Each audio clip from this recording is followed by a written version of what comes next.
Hello, welcome to Jason the Old Millennial. My name is Jason, speaking to you here in my basement in the great state of Kansas. Today's video, I am continuing my ranking my top 100 favorite albums, and I'm at number 22 on my list. So I'm getting down to close to my top 20 favorite albums of all time. At the time that I made the list like 2 years ago, so my list has changed quite a bit since then, but I'm still going to try to complete this list, and then I'm sure at a later date I'll have to redo the list, update the list a bit. But anyway, still, these are really great albums that I highly recommend. And today the album I'm talk about is an album called Lovestrong by Christina Perri, and came back in 2011. So stay tuned to see and hear my thoughts on this great album here on Jason the Old Millennial.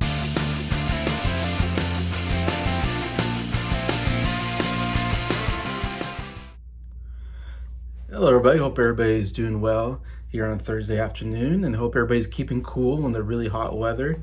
I keep in the basement where it's really actually pretty cool down here. I spend all my time pretty much down in this area because it's so hot outside and hot upstairs. Anyway, have been a while since I've continued this series that I started like 2 years ago almost on my 100 favorite albums that I came up with at the time. And so now I'm at number 22 on my list. Number 22 is an album, one of my more recent albums on the list, but one I think is really excellent, and that is Lovestrong by Christina Perri, and there she is on the cover there. This was a hit album, came back in 2011, and I remember when this album came out, and of course, it was her debut album, and it came out because the strength of one song that was pretty huge at the time, and that song was called Jar of Hearts. And I remember I was listening to the radio at the time. I listened to, because I always listen to like oldie stations, but I also listen to current pop music, current rock music. I still listened to that, I think, at the time in 2011. And I remember hearing Jar of Hearts on the radio, and it was one of those songs where you just kind of go, what is this? There's something here. Like, because you hear a lot of songs, of course, that they replay the same songs over and over again. And then once in a while, like, oh, here's a new song. And then you're like, sometimes you hear a new song and you're like, you're not sure, like, I need to listen to some more. Like, maybe there's something there. Or sometimes you might be like, I'm not sure about it. And then there's some songs that you hear for the first time and you go, whoa, that was a really good song. Like, I got to listen to that again. And Jar of Hearts definitely was one of those songs. I clearly remember hearing it on the radio and being like, wow, that was an amazing song. I got to hear that again. Of course, they played it quite often, so I heard it quite often on the radio, and more and more I heard it, more and more I really enjoyed it. I don't know, it's had a different sound at the time. It's just one of those things where I was like, wow, I don't think I've heard anything like this really. I mean, it's a piano ballad, I guess you can say. Christina Perri sings, plays piano. Her voice is amazing. She has one of the great voices, I think, one of the great pop voices. But she's not talked about as much. She's not as big as some of the bigger names like, Katy Perry and Lady Gaga and Taylor Swift. All these singers, very, very, the most popular singers in the world, do very well. And Christina Perri is not on that list, I feel like, even though I think she's as talented as all those people, as far as she's a really great singer and she's a really good songwriter. And all her songs are kind of pop, or pop ballads, or kind of pop ballads, I guess I would call them. And I enjoy a good pop ballad, so it's one of those albums that really just hit me right where I love music. So it might not hit anybody else that if you don't like pop ballads, and most people I talk to on the vinyl community, don't really listen to music from this era. They usually stop after the 80s listening to music, but I have to highly recommend, there's still some really good albums, even in the last, 10, 15 years, that are worth to listen to. And this is one of them, like I said, that I have to recommend.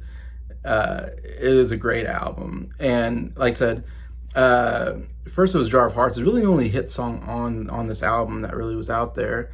So the single Jar of Hearts went number 17 on the Billboard Hot 100, which I'm surprised it didn't go number 1, because I thought that was one of the best songs of that year, probably my favorite song of that year. And I feel like it was all over the place. Everybody talked about it. Definitely started a career. Of course, this is her Jar of Hearts I'm guessing, I'm not sure how she got out there. She must have got into a recording studio and recorded it and got out to the radio stations, and somebody must have heard it somewhere and said, hey, this could be a hit song, and put it on the radio.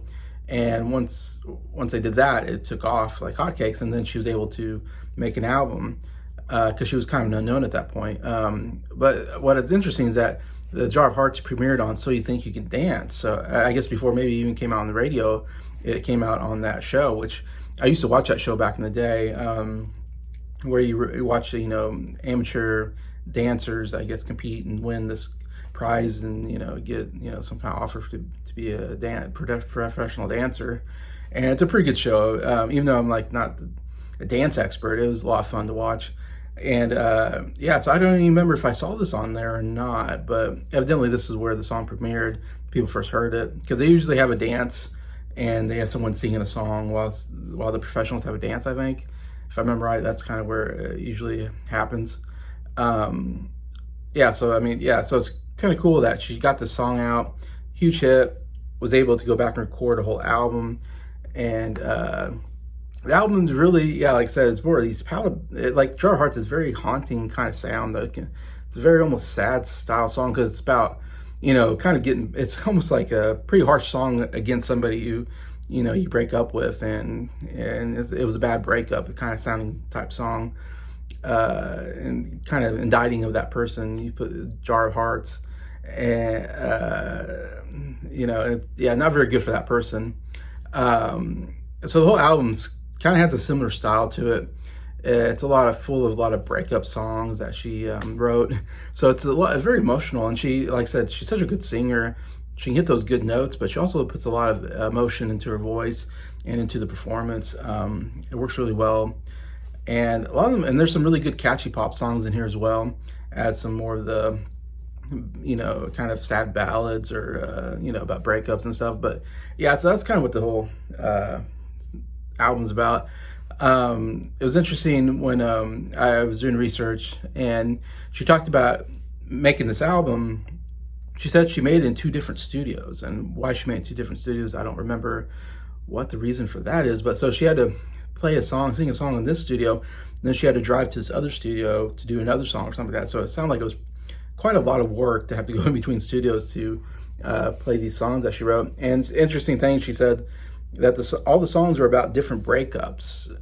So she had to think about these different relationships that she was in.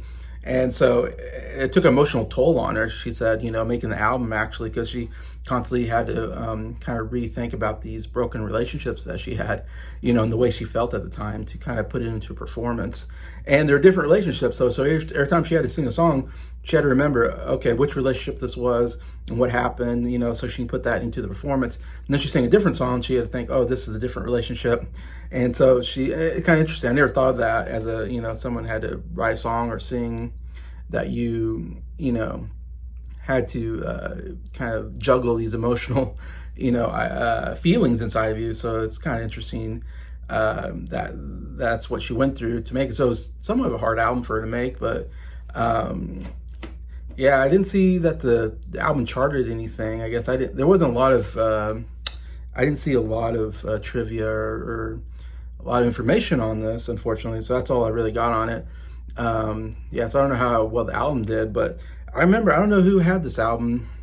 I think my sister maybe bought the album on CD, and I listened to the whole album. Or no, I probably got it on iTunes. My guess is a lot of times what I do is if I hear a really good song by an artist, I'll go look up the artist on iTunes, and then I'll listen to, the 30-second, whatever they give me of the other songs, and I kind of listen to them and kind of figure out, okay, this sounds like, from this 30 seconds, it sounds like a good song, and I'll buy the songs.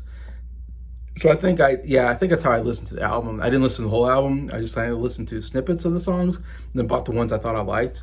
And there were so many songs I was like, wow, these are really good songs. I mean, this is a really full of really good songs that you probably never heard of, because they're not big radio hits, But I mean, start off Bluebird, amazing song. Arms, amazing song. Distance, really, really good. Of course, Jar of Hearts, the big hit on here. Penguin, I really, really enjoy as well. So those are the ones I can remember that I was like, these are just really, really good songs.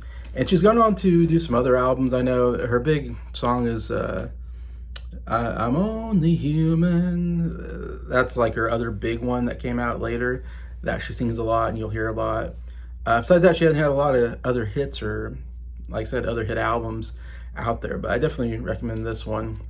If you haven't heard Christina Perri, the really, really great album.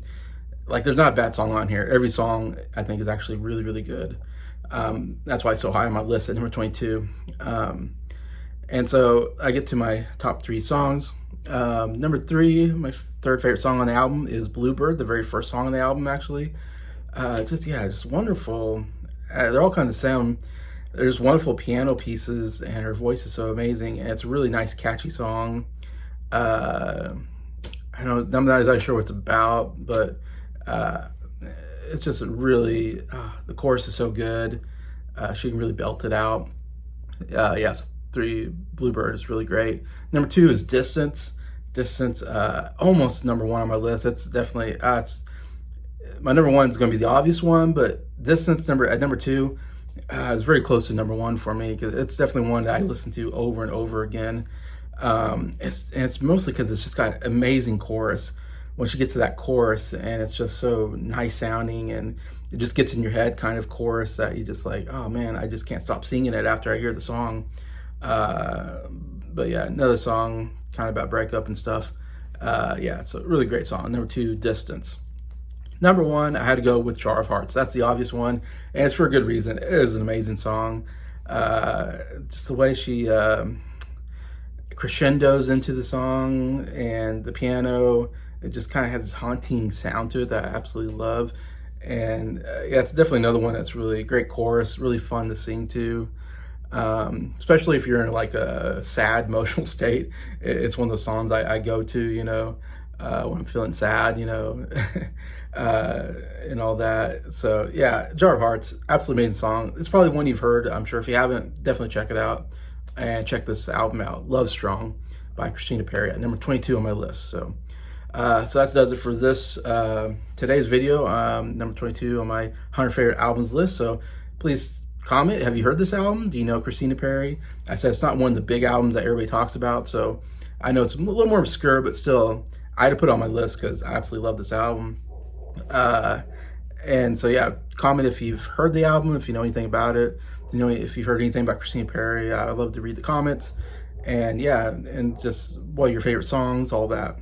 And yeah, so just thank you for everybody that has watched this video. Thank you for liking it, and thank you to all my subscribers for supporting the channel. I appreciate you all, and I hope you have a good day.